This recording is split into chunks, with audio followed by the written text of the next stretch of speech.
Hello everybody, again, this is JD.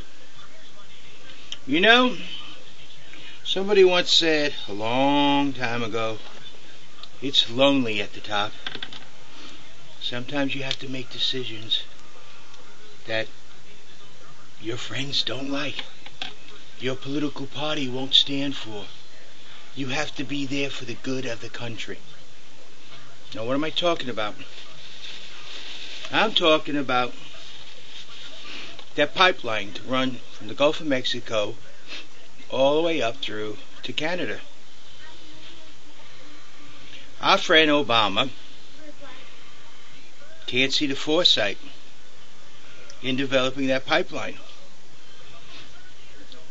He can see, it might do this, it might do that. It could be this, it could be that. You know, it isn't getting us off of foreign oil, or is it? You see, I'm a person who believes in push and pull. You get a lot more things done if you have one pushing while the other is pulling. A lot more can be done. So, while I'm building this pipeline, I would also be developing an alternative to fossil fuel. Here's the deal I would do. When the pipeline is done, we will have capable producing units throughout this country to produce at a very cost-effective and efficient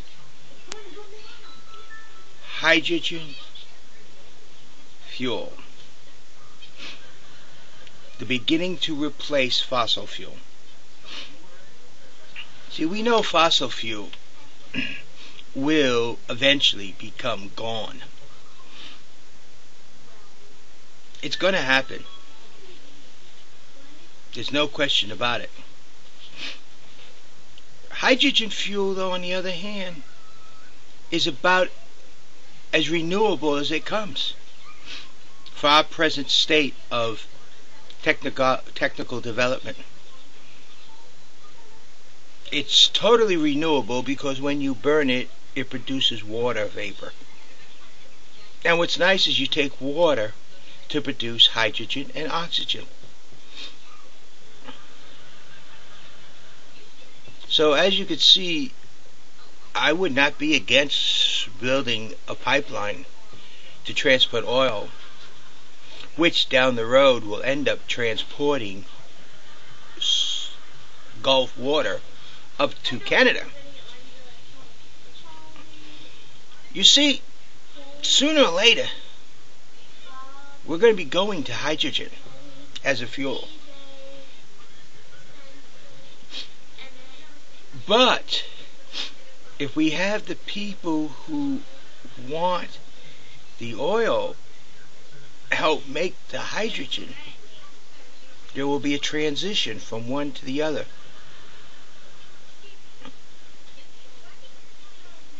It won't be abrupt. It'll be a slow stepping stone. 5, maybe 10 years from now, vehicles won't be pulling up to gasoline stations, but up to hydrogen stations. We'll have both on the roads for a long time to come. The difference is the people who will be using gasoline will be paid a lot more per mile to drive than the people who will be using hydrogen. Plus, as we transfer from oil to hydrogen for fuel, we will free up oil for other developments. Building materials, solar panels, and much, much more. And I mean much, much more. So, would I be afraid of putting in that pipeline? No. I would look at what it's actually going to do, how we can actually utilize it ourselves, maximize its use, and maximize its efficient, its transfer.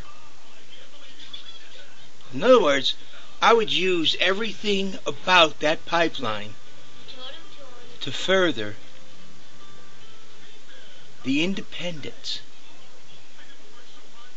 of the United States and its people that I could do and use.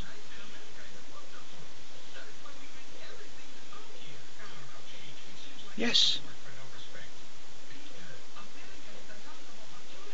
I would use it towards and to assist the American people.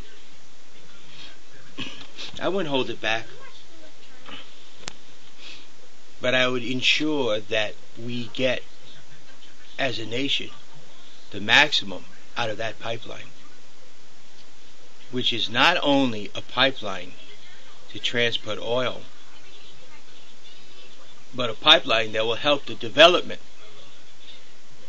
of hydrogen as a fuel. A pipeline that will free the United States and all of North America from the rest of the world's grip on oil. That pipeline could be the stepping stones, the foundation upon which a future of energy-free nations throughout the world. Yes. Think about that. History 100 years from now.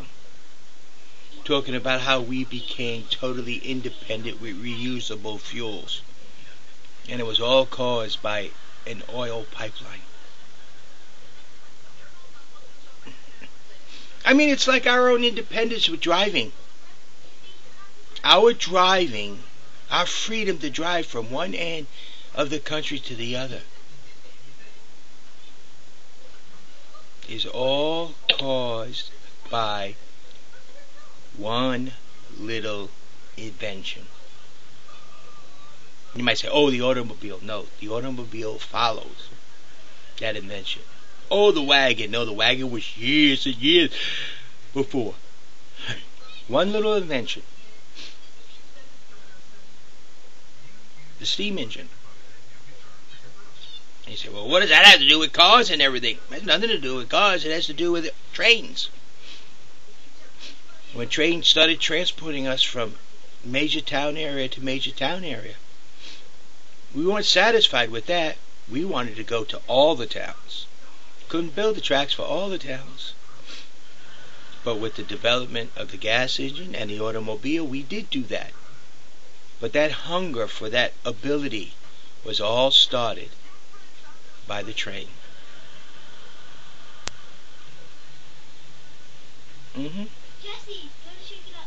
That hunger to travel from one end of the country to the other. That hunger to go 100 to 200 miles in a day. Now we do it in a couple hours. All because of the train. The steam engine.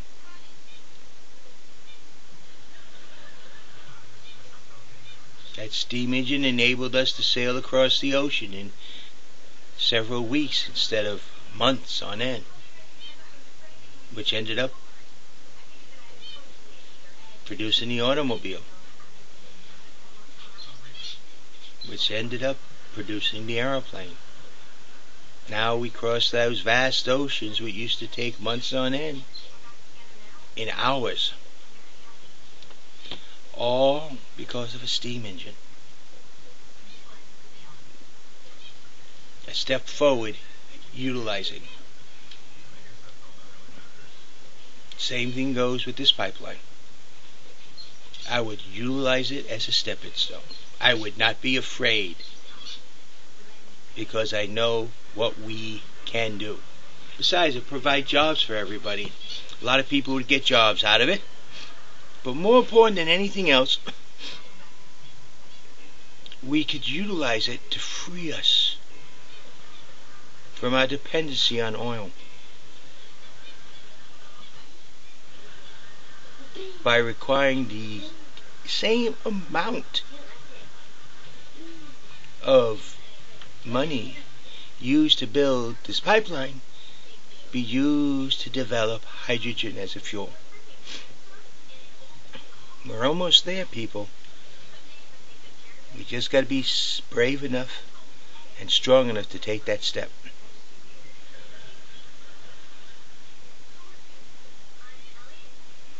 Strong enough to say the people of this country matters more than anything else.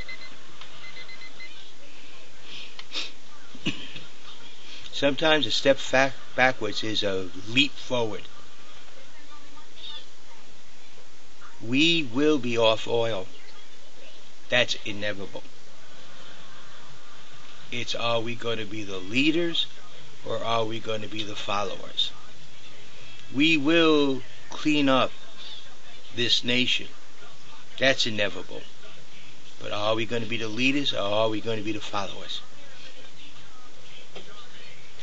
Man must survive, and so must the planet.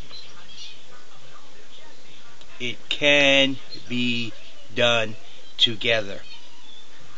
Not this carbon footprint garbage, not these easy shortcuts, but true, actual development. And don't even bother me with atmospheric temperature changes, because if we didn't have that, we wouldn't have an atmosphere. This earth has been going through global warming and global cooling long before man even thought of walking on this planet. It's a way of God creating our atmosphere and keeping it there.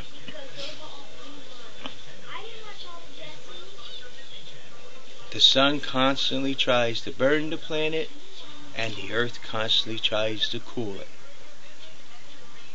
By pivoting back and forth, an atmosphere is maintained, and the earth varies from temperature to temperature.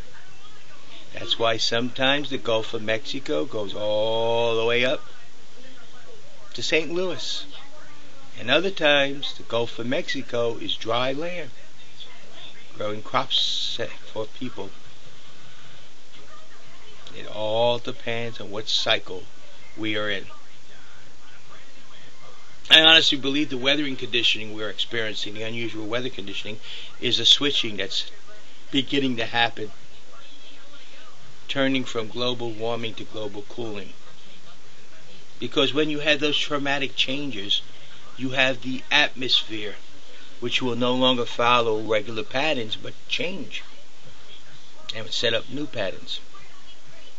Plus, the changing of the tilting of the earth through various earthquakes has caused the atmosphere to now rotate around the planet at a different way. So that will also affect our global warming and global cooling, as well as the winds and the turbulence in the atmosphere. So there's a lot to it, people. And we're just beginning to understand it. But today, I just want to talk to you and let you know that I would not be afraid to build that pipeline. I would use it to my advantage to help future development, to free us from oil and the global grip that these oil-producing nations have on us. That's what I would do as president. I'd be strong enough to stand up and say, yes, we are going to become energy independent. We will use and develop, and we will maximize what we have and develop true recyclable energy and true energy independence. I wouldn't be afraid of doing it. I wouldn't be afraid of taking those steps. And I will give jobs to the American people. That's where I would put everything. In your hands to control this country. Thank you. This is JD. And now I tell you, I need your help to help raise money, because together we can do it, and we will do it after the election of 2012. Thank you. Oh, wrong button.